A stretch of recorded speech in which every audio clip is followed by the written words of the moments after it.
ఇష్టం లేదు. ఎందుకు దేవుడు మన ప్రార్థన వినను, నాకు ప్రార్థన చేయొద్దు అంటున్నాడు? మొట్టమొదటి మాట కారణం ఎందుకు తెలుసా?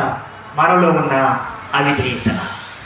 నీవెక్కడో దేవునికి అవిధేయత కలిగిన వాడిగా, దేవునికి లోబడిన ప్రజలుగా ఉంటే దేవుడు అంటున్నాడు నీ ప్రార్థన నేను వినను. రెండవ మాట మనం గమనించినట్లయితే, హృదయంలో పాపము నిలిచి ఉంటే కూడా దేవుడు మన ప్రార్థన వినడు.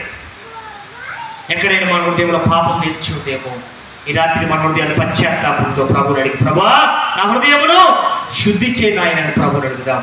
పశ్చాత్తాపం మిగిలిన హృదయమును ఆయన ఏం చేస్తాడు? ఆయన ఆశీర్వదించి ఆ కుటుంబ ప్రార్థన దేవుడు వింటాడు. మూడవది, ప్రార్థన దేవుడు ఎందుకు వినడం లేదంటే వారు భయము కలిగినప్పుడు మాత్రమే, కీడు వచ్చినప్పుడు మాత్రమే, కష్టం వచ్చినప్పుడు మాత్రమే ప్రార్థన చేస్తారట. మిగతా టైంలో వారికి దేవుడు కనబడడు. అందుకని దేవుడు అంటాడు, యెహోవా మీకు దొరుకు కారణమున ఆయన్ని మీరు వెతకండి. ఈ రాత్రి కాల సమయంలో వాట్ ఈస్ యువర్ ప్రేయర్? ఈ రాత్రి నీ ప్రార్థన ఏంటి? నీ ప్రార్థన దేవుడు వింటాడు అనిపిస్తుందా? నీకు ఇంత వాక్యం ఉన్న తర్వాత నీ ప్రార్థన దేవుడు అంగీకరిస్తున్నాడు అనిపిస్తుందా? నీ ప్రార్థన దేవుడికి అంగీకారంగా ఉండాలి. ఈ రాత్రి మన హృదయాన్ని మనము పరిశీలన చేసుకుందాము. నా ప్రియమైన దేవునికి సంగమా జ్ఞాపకం చేస్తున్నాను, నా దేవుడు ప్రార్థన వినగలిగిన వాడు. ప్రార్థన వినకపోవడానికి ఆయన చెవుడైన మందము కాలేదు. ఆయన ప్రార్థన వినడానికి ఇష్టపడుతున్నాడు.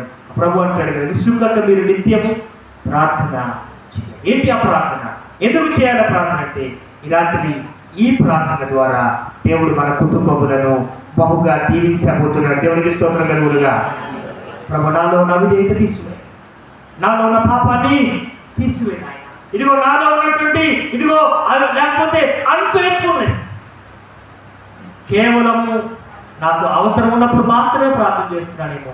నన్ను ఒకసారి ఏం చేయ ప్రభు, పరిశీలన చేయి, నన్ను క్షమించని ప్రభు పాటలు పెట్టుకుందాం. దేవుడు పరిశుద్ధ లేఖన భాగములను దీవించి ఆశీర్వదించునుగాక.